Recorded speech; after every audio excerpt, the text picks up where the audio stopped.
Ya pemirsa, kami akan kembali mengajak Anda untuk berbincang dengan Profesor Hipnu Nugroho, pakar hukum pidana, guru besar Fakultas Hukum dari Universitas Jenderal Sudirman Purwokerto untuk membahas mengenai tuntutan terhadap terdakwa Richard Eliezer yang akan berlangsung hari ini di Pengadilan Negeri Jakarta Selatan. Prof. Hipnu, tadi kan kita sudah membahas faktor-faktor yang sekiranya bisa memperberat dan juga memperingan tuntutan terhadap Richard Eliezer. Nah, kita lihat di sidang-sidang sebelumnya, ini ada keterangan Richard Eliezer yang dikatakan berdiri sepihak. Contohnya seperti soal perintah Verdi Sambo yang menurut Richard ia diperintah untuk tembak. Tapi kalau keterangan dari Sambo ia mengatakan hanya memerintahkan untuk hajar. Nah, keterangan Richard yang dikatakan berdiri sepihak ini nantinya pengaruhnya ke tuntutan seperti apa, Prof? Sepihak itu artinya seolah-olah bahwa yang melakukan tembakan adalah memang hanya Eliezer. Eliezer yang melakukan suatu penembakan. Tapi kita harus lihat bahwa ini adalah suatu rangkaian yang tidak terpisahkan dari semua peristiwa pembunuhan berencana. Kan itu.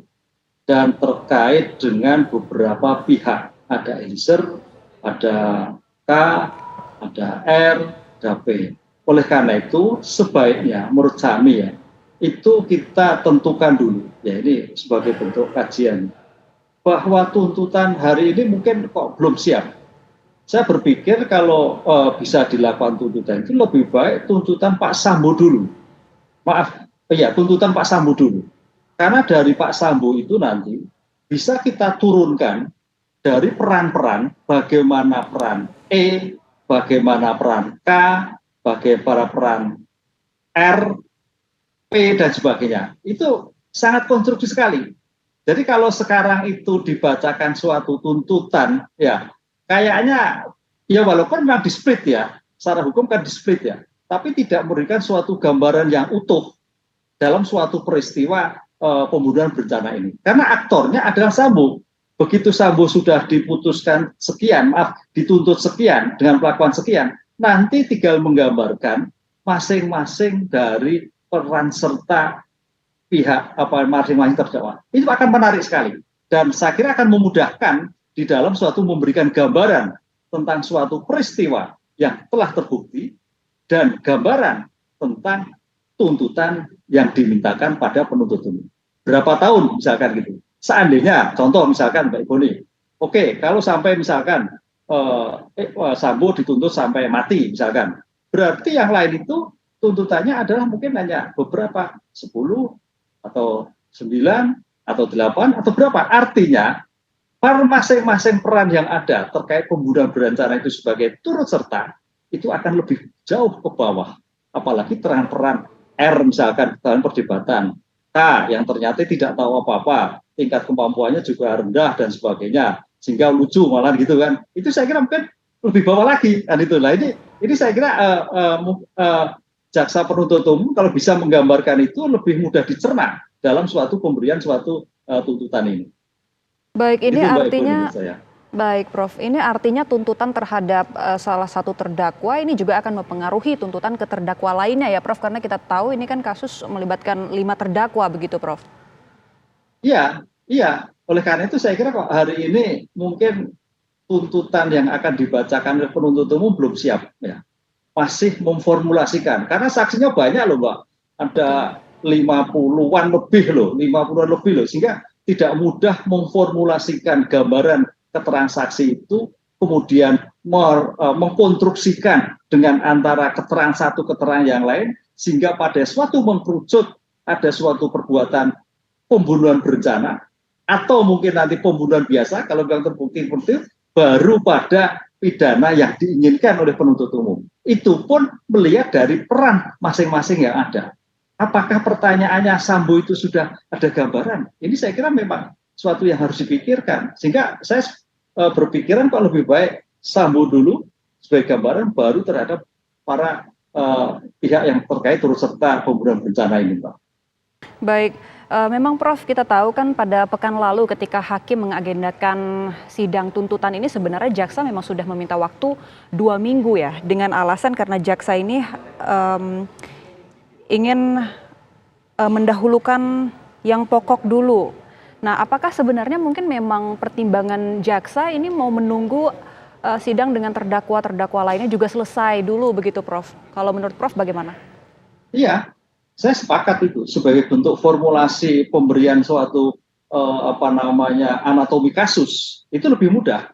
Jadi anatomi kasusnya itu adalah terkait dengan Pak Sambo, sehingga jelas Pak Sambo adalah tuntutannya sekian, perbuatan sekian, dari perbuatan itu pihak-pihak yang terkait turut serta perannya seperti apa, sehingga akan mudah. Oleh karena itu saya kok mungkin perkiraan saya hari ini minta diundur lagi. Toh waktu masih cukup, perpanjangan sampai 60 hari ke depan. Memang situ kalau bisa nggak bisa disampaikan, tapi melihat perkembangan situasi pembuktian yang cukup rumit Mbak. Ini kan bagaimana menggambarkan saksinya banyak loh Mbak. Apalagi dengan scientific crime investigation ini juga tidak mudah untuk menggambarkan konkret nanti. Belum lagi nanti perdebatan kalau sampai ada pembelaan penasihat hukum. Karena tuntutan yang digambarkan ini bagaimana juga menutup celah yang akan disampaikan oleh penasihat hukum. Itu perdebatannya seperti itu. Jadi tidak aja sekedar melakukan suatu tuntutan sekian, tapi memformulasikan dari beberapa keterangan terdakwa itu menjadikan bahwa masing-masing sebagai terbukti 340, 338, kemudian para yang turut serta adalah bagaimana peran yang dilakukan. Jadi nggak mudah ini. Inilah yang perlu diperhatikan sehingga pembelaan oleh penuntut penasihat hukum agak menjadikan lebih bisa ditangkal. Itu yang saya kira perdebatan di sini.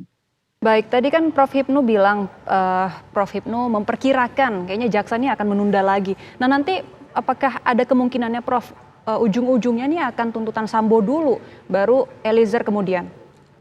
Ya, nggak apa-apa. Kalau menurut saya nggak apa-apa. Berarti nggak menutup Masih ada kemungkinan waktu. Ya Prof?